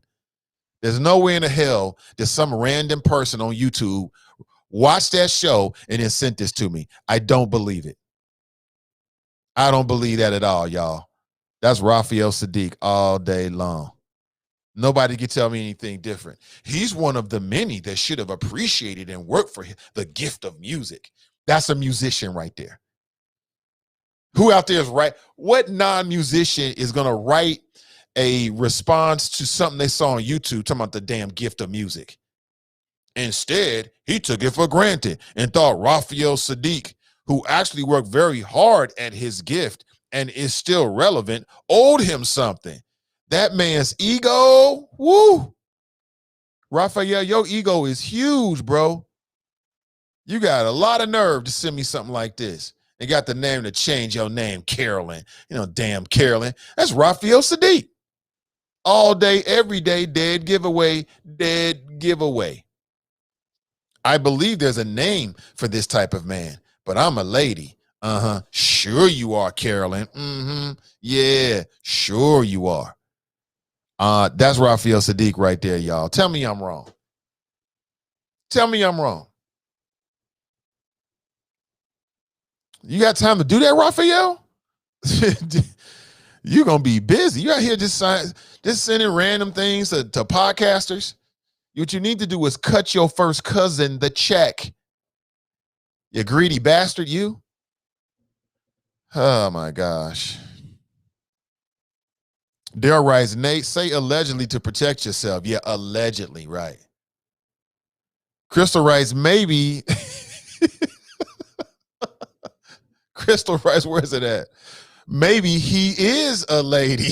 Oh, my God. Allegedly. Daryl writes, man, Raphael, I'm disappointed, right? You're right. Thank you for the legal protection. Allegedly. You greedy bastard. Danita writes, not greedy bastard.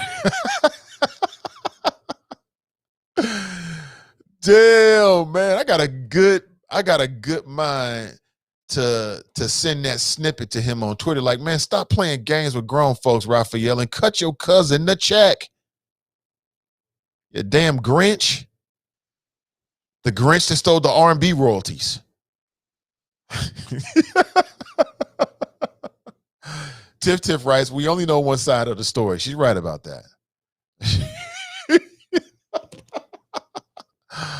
Oh, man. TN writes, give me that money. That's right. Greg writes, I had not really heard of Raphael Sadiq until Rick Ross featured him on the Ross 2017 album. Really? Yeah, talented brother. Talented at stealing from his family, allegedly, right? And I throw the allegedly in there. That is hilarious, man. Patricia writes, Tony has done it again. Right. That's hilarious. Nat writes, I guess it does rain in Southern California. It's raining money.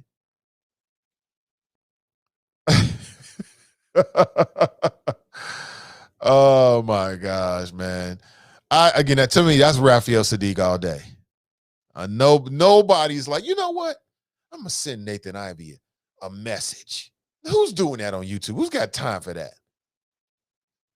Who's doing that? And they sent me an email, y'all. So that means they went to my channel, saw my email, sent me an email, right? They didn't just respond when we posted that. When was that? Last week? I think it was last Wednesday. No. They sent an email. Come on, Raphael. It's like the masked singer, right? Like, who is that? Who is that? I'm trying to pick up the voice. Is that Macho Man Rick Savage? Who is that? Who is that? It's Drake? No. It's Raphael Sadiq, man. Cut your check, man. Cut the check for your cousin, bro. Damn. But you're right, Tiff. She writes, we only know one side of the story. Black Russia's in the house and writes, I haven't seen your name on campaign finance reports here in the city of Warren County.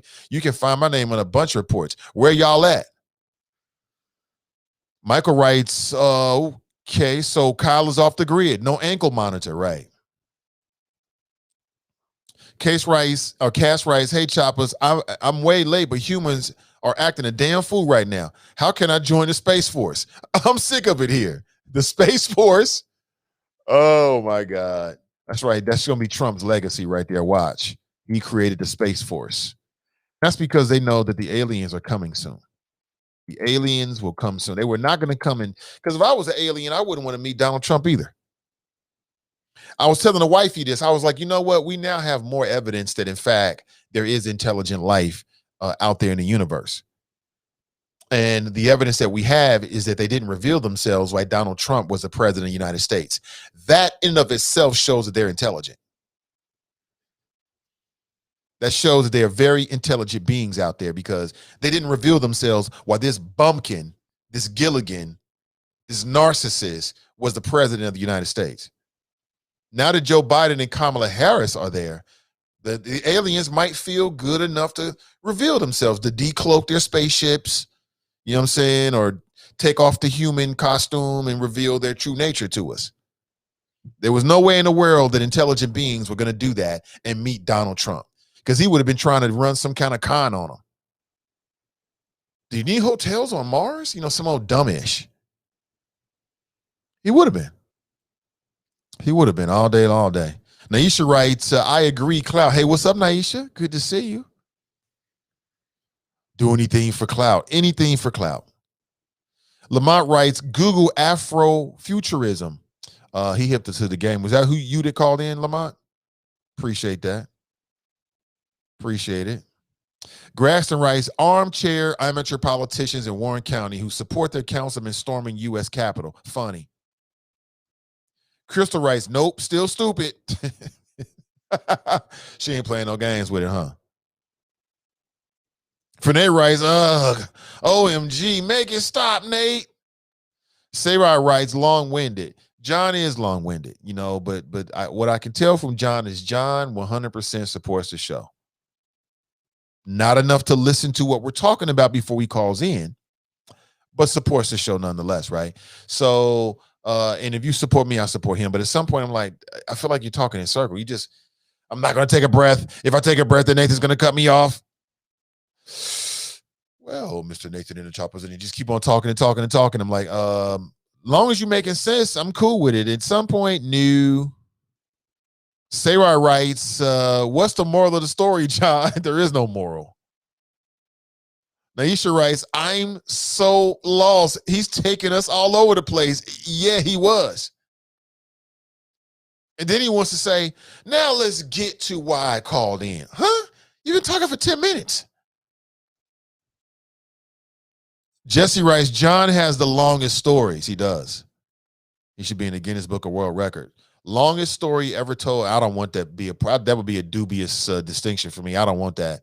Longest stories ever told on a radio show, on a talk show. Kevin writes, the moral of the story is that people from other communities are lining up to get a vaccine we say we ain't getting, and we're the ones dying the most. Oh, okay, there's the moral of the story. Okay, there it is. I see you, moral. Oh, there you go. Thank you for that. Jesse writes, all this to talk about politics. Crystal writes, John is Yoda.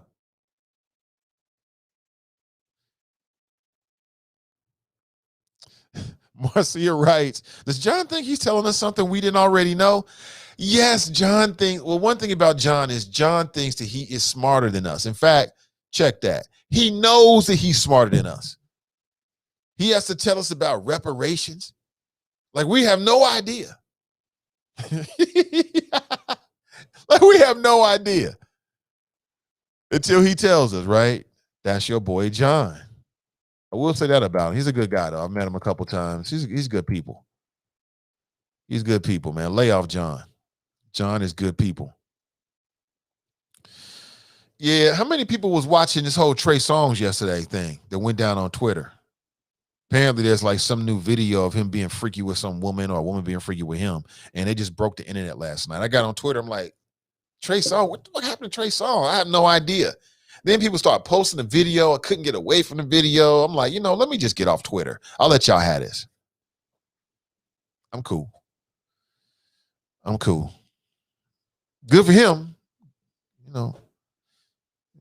Black excellence. Go ahead, go. But nah, I'll leave that for the women folks. Was you caught up in that last night, ladies and fellas? I don't want to hear any of you raise your hand. But ladies, were you caught up with that Twitter stuff last night?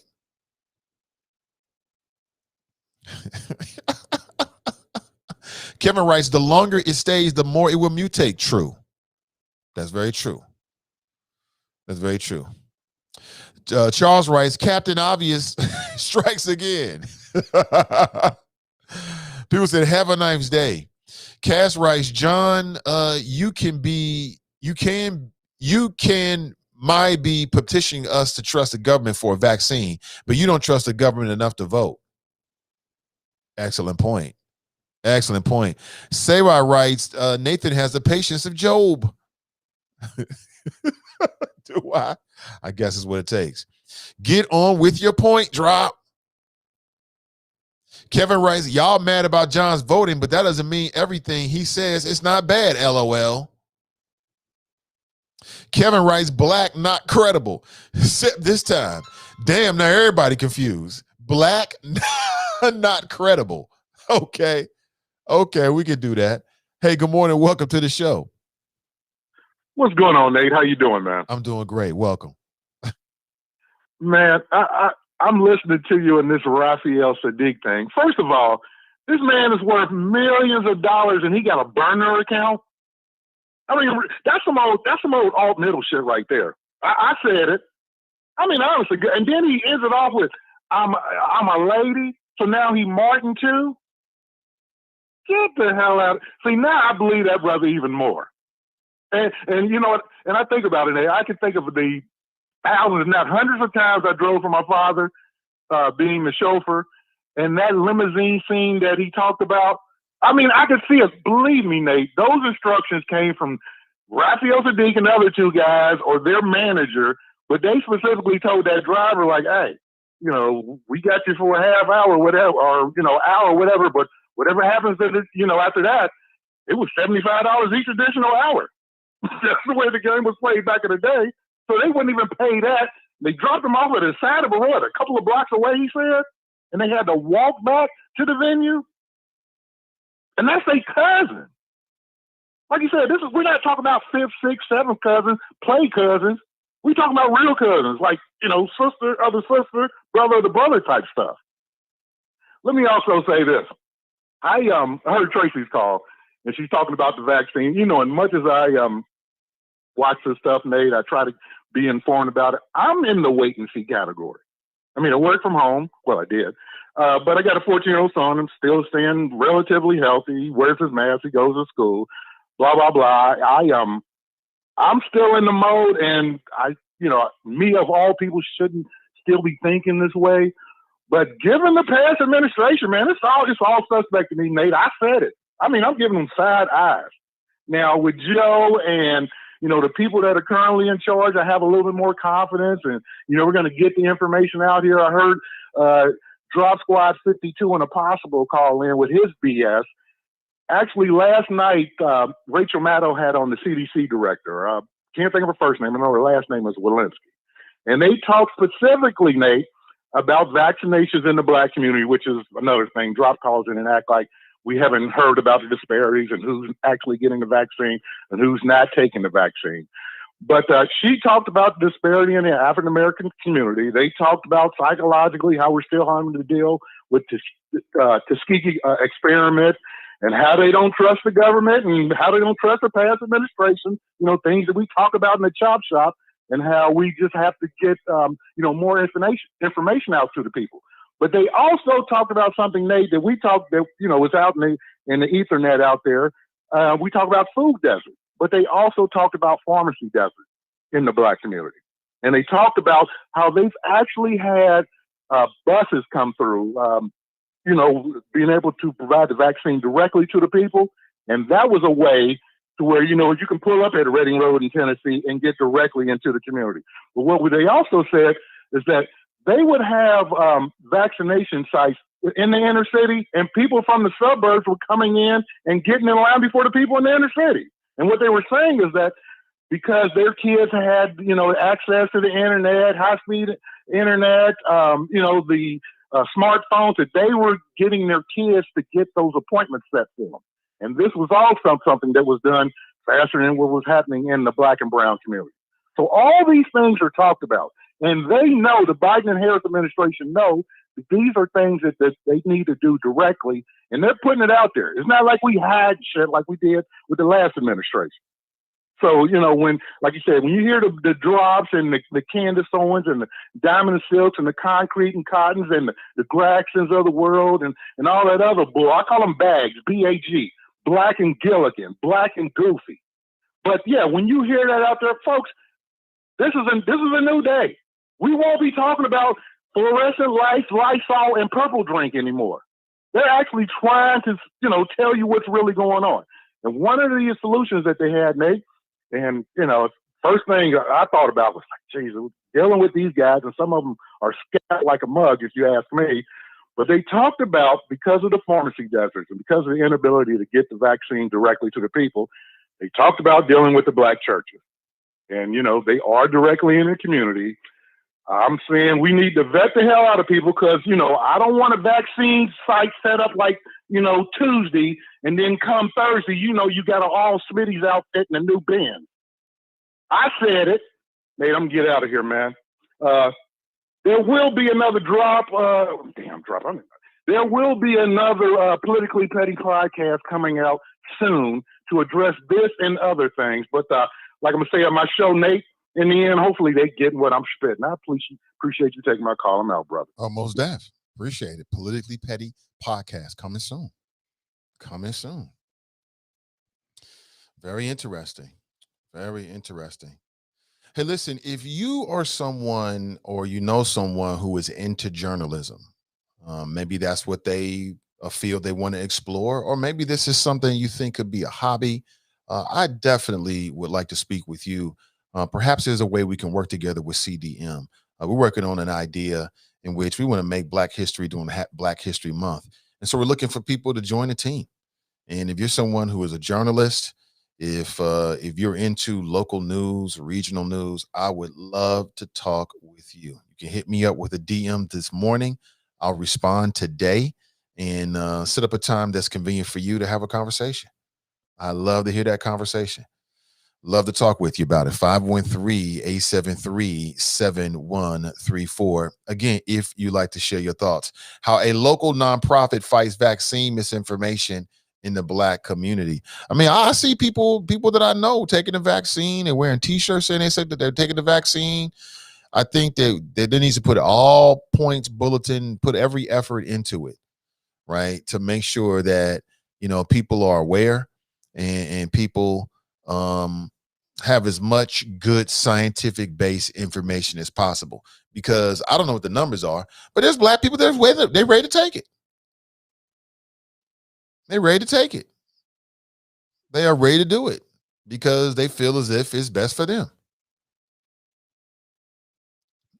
But there is historically some things that need to be dealt with, right?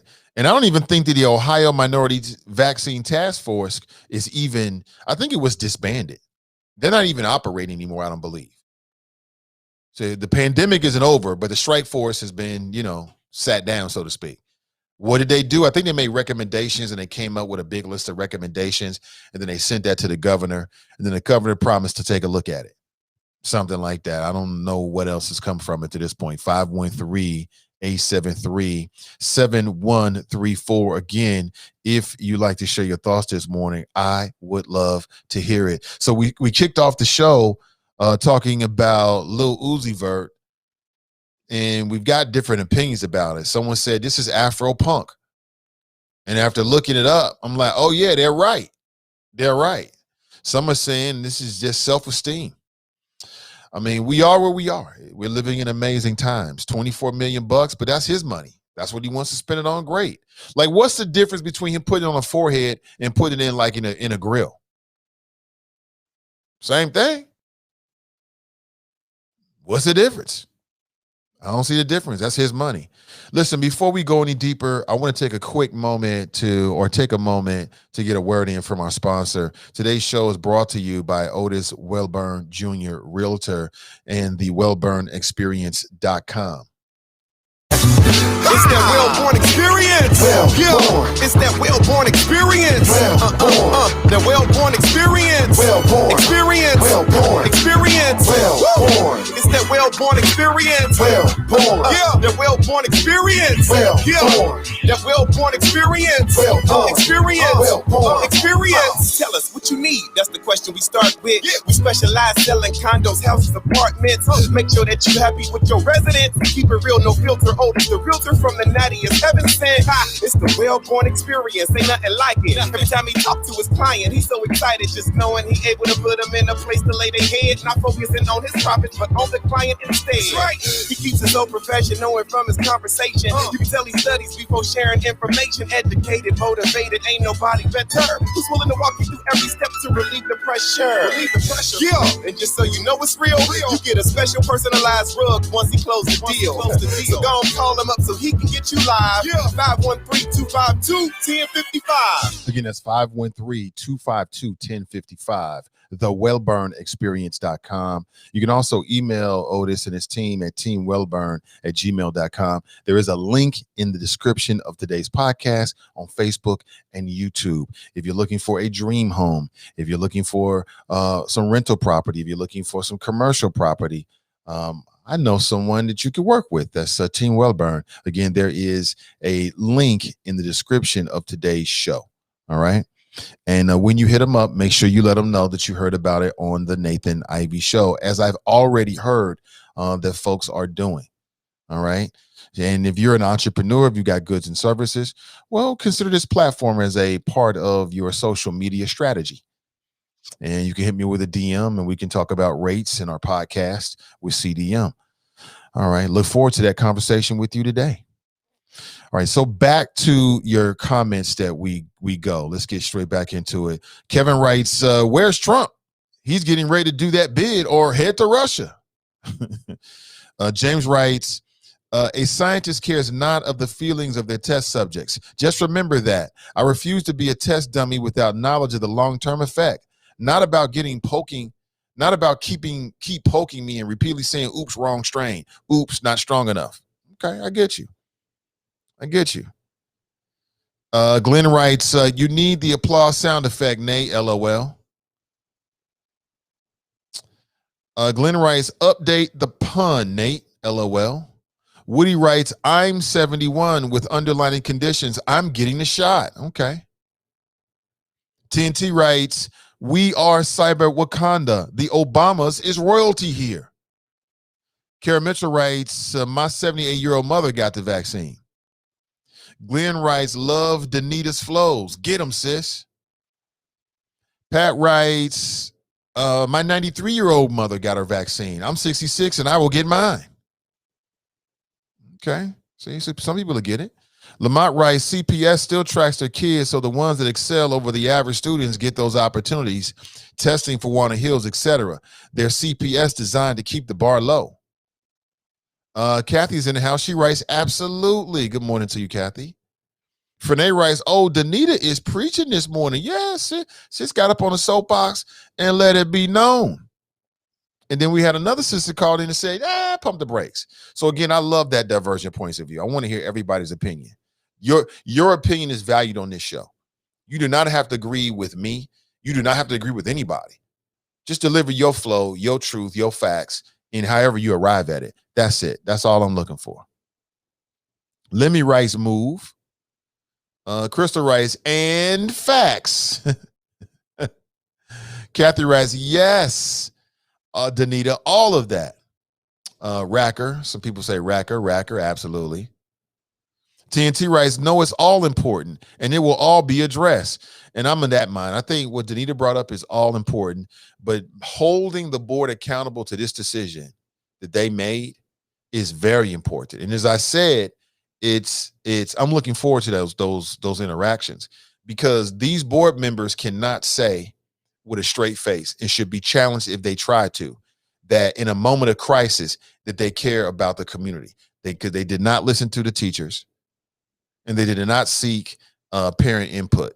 And the fact that you did a survey last year when we were at a less dangerous color code, and then since then you create a relationship with POSSIB, which is basically a technology to allow you to communicate with the parents, and you don't use it, that tells me you didn't want to use it. It wasn't valuable to you. That's how I look at it, straight up. Amina writes, I was wondering the same thing. Teachers crying about going back into the school buildings where their students who are failing. Akeem writes, curriculum should have been addressed years ago. So now we're going to change the narrative from safety to curriculum. Joe writes, preach with the flows, Donita. Arnell writes, mic drop, love her. Sean writes, teaching a child does not stop after school. A lot of Black parents are not involved in the school. Schools that are successful have active parents. What he just said, he's right about that. The one difference you're going to notice from some of these schools like Walnut Hills, some of these schools like Fairview, is going to be the activity of the parents. Now, what's the chicken and what's the egg, right? Is the school better because they just happen to get high-performing, highly involved parents that send their kids to those schools? Or is it because of the imbalance, right? The fact that only a few schools are seen as attractive destinations. So it attracts these highly involved parents, and they all go to the same schools. And so when you get a high concentration of high functioning, highly involved parents, obviously it's going to have a positive impact on the school, right? Obviously. Makes sense. So which is first? Is it the fact that the school is perceived to be high functioning, so it attracts parents that are going to be highly involved? Or is the school just average, and then for whatever other reason, these highly involved parents are attracted to this particular destination? I think it's the first. That's the reason why, they had lotteries. Like I said, when my daughter went to Fairview, and we just got lucky that my son got there because they changed the rules. Like if my son had started school when she was still there, then I think they've got some kind of like sibling program. But she was on her way. She was in middle school before the boy was born. Right? So we just kind of got lucky. Let's go back to the phones. Good morning. Welcome to the show. Hey, what's going on? Nathan Ivy, the chopper. This is B. What up, B? Welcome, man. How you doing? Good. So as someone who went to Walnut Hills, one thing that I also noticed, sorry, my cat's going off in the background, is that the Alumni Foundation, there was a whole bunch of construction going on when I was there. The Alumni Foundation was putting in a lot of money into the school.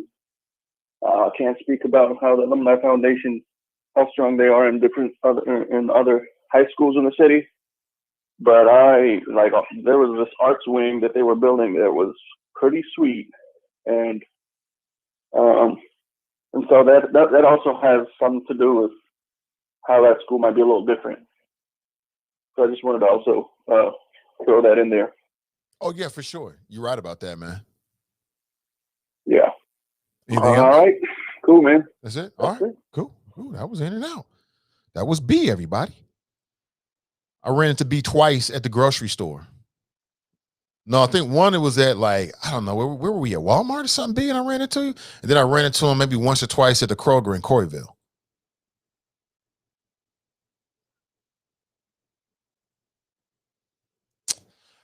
Let me see. Angie writes, the magnet programs offer specialized education such as German, Montessori, different career tech, and college prep. All schools do have AP classes, and neighborhood schools have improved and provide great learning opportunities. What's the number? Pardon me. I'd like to rebuttal her comments. Okay, that was you, Angie. I love it. Akeem writes, ask my teacher, have they taught Black history? Ask any teacher, have they taught Black history months after Black History Month? In many cases, I think the answer is going to be no. With my daughter's class, she has an AP class that she's very fond of that's run by a teacher who I like what I'm seeing from the man. She had him in, I don't know, 8th grade. So maybe 9th grade. And so when we found out that he was going to be her AP teacher for history, we were happy because we regarded him, she likes him. And that's always goes a long way. Like when your kids come home and tell you good things about a teacher, as a parent, then I'm like, cool, you happy? That's all that matters. And so in this particular class, what I have enjoyed is the fact that, and it's a history class, but even in history doesn't mean that the teacher's going to get deep with it, that he does try to give them a fuller picture of American history, including the parts that may be uncomfortable, right? And I like that. Like I said, these young people, man, they can absorb a lot. If we just keep it real with them and tell them the truth about how we got to this point in this country, they'll take us to further. They'll run with that like a baton and take us to the next level. Let me see. Amina writes, every parent who wants a child in magnet school doesn't get the opportunity to get in. That's right. They need more magnet schools. Danita writes, the district is failing. Case closed. Facts on that. And then I remember speaking with these board members a couple years ago and asking them, like, well, wait a minute, why is the district failing? Oh, well, we don't trust the numbers. We don't trust the calculation. Well, hold on, school board member. So how can you say on one hand, and see, we're seeing a lot of parallels between these situations with the school board members. I had school board members 2 years ago when they came on the show, we were talking about it. At that point, what was in front of us was a school board election. I asked these school board members, why are we failing? As a parent, what needs to be done? What are you happy about? And they said to me, at least two of them said to me, like, well, basically, we can't trust these standardized tests from the state. I'm like, hold on.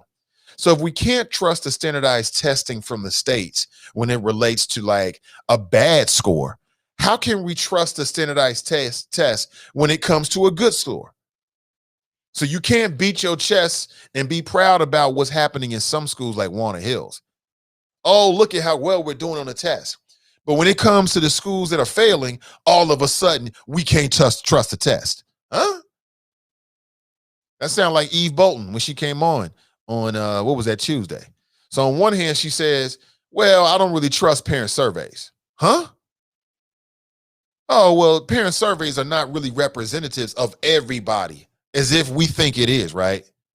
I'm looking at the screen like, what the hell? But then at the same time, Eve Bolton says that she does, like when she gets emails from people, that impacts you from parents. Let me get this straight. you get a dozen or 2 dozen emails, that's more impactful in your opinion than doing a parent survey, in which you're going to get a wider, hopefully, I would only assume that if you do a parent survey about COVID-19 and how you feel as a parent about sending your child to school, then you're going to get a higher response than people just cold calling you or just sending you an email cold. Huh? I tell you, the logic, man. It's the logic and it's the hubris and the arrogance to think you can just say anything to grown folks, and we supposed to be like, oh, water's not wet. Cool. Good to know, Eve Bolton. Good to know, Carolyn Jones. Like, what? Sis, you don't make sense, but it is what it is. It is what it is. Sister Iris is in the house. She writes, good morning, good people. Good to see you. Good to see you. What's up, Tab? Good morning to you. Jenny writes, yes, I missed that show. I haven't had the chance to go back and listen. Oh my God. I mean, I fell for the brother, man. He seemed like a good guy. You know, he had some run-ins with the law, but you know, that happens. He played his debt to society, came out, boom, boom, boom, boom, boom. But could you imagine you and your family members, your first cousin start a band called Tony. It takes off. You become world famous. You become R&B superstars. The money's rolling in. You're an original member, contributing member of the band, and your family member stabs you in the back. Could you? I fell for the brother, man. But again, that's humans. Humans will do you dirty. Humans will do you dirty. They'll do you really, really dirty. Because most people are in it for themselves. Most people is like, what can I do for me? They're not really worried about you. And in some cases, it's not that they wish bad on you. They just wish more on themselves.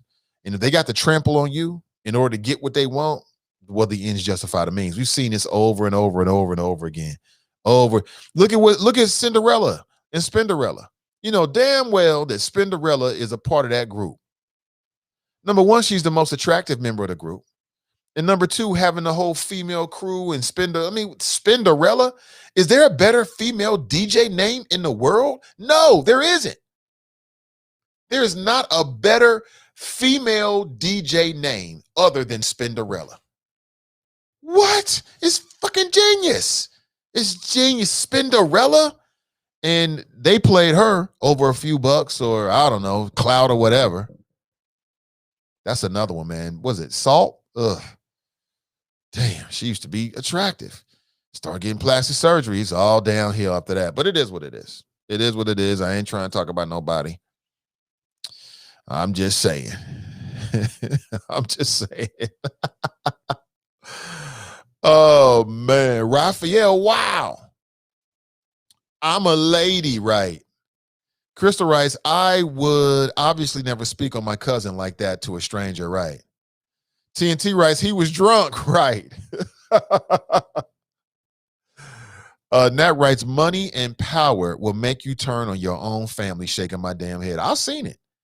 Man, listen, people will do you dirty. They'll sit back while you fall, walk right into a manhole, right? Walk right into a ditch if they think it's going to put them in a better situation. That's just human beings for you. And it don't matter if you're friend. In some cases, like now, everybody's not like that. There's some people that have higher standards than that. I'm just saying there's a lot of humans that will do anything to get ahead. They'll do anything. Getting ahead to them is more important than anything else. It is what it is. Tiff writes, you better say allegedly email address. What email address did it come from? It came from the email address was, I won't put the whole name. It was Carolyn and then a last name, Carolyn something. And I'm like, what? I don't see anybody coming across that and then getting in their feeling who's not related in some way to it and then getting in their feelings and sending me an email other than Raphael Sadiq, who actually worked very hard at his gift and is still relevant, owed him something. That's Raphael all day long, yo. All day long. But listen, family, I got to make a move. I know. Check out Midday Juice today at 1 p.m. with Ask Ashley. And give you a heads up with the Is It Just Me podcast. Donnie is dealing with some personal issues in her family. Again, you know, life and death are intertwined. and she will not be broadcasting live streaming this week. The plan is to pick back up next Friday. So not this Friday, but next Friday. Now, what I will say is that next Friday on the 12th, I have a doctor's appointment, and I cannot change it. Okay, I have a doctor's appointment in the morning.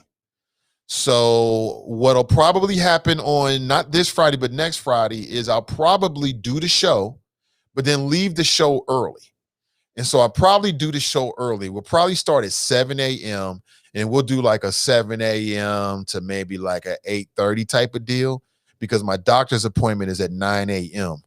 on Friday. I don't like it to be on the mornings, but you know, I'm getting some work done, and I got to make sure that I'm there. It's very, very important. So it's been on the date on the calendar for a minute.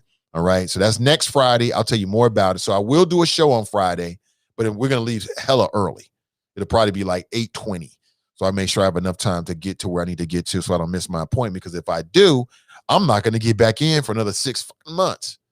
All right. So have an excellent rest of your day, family.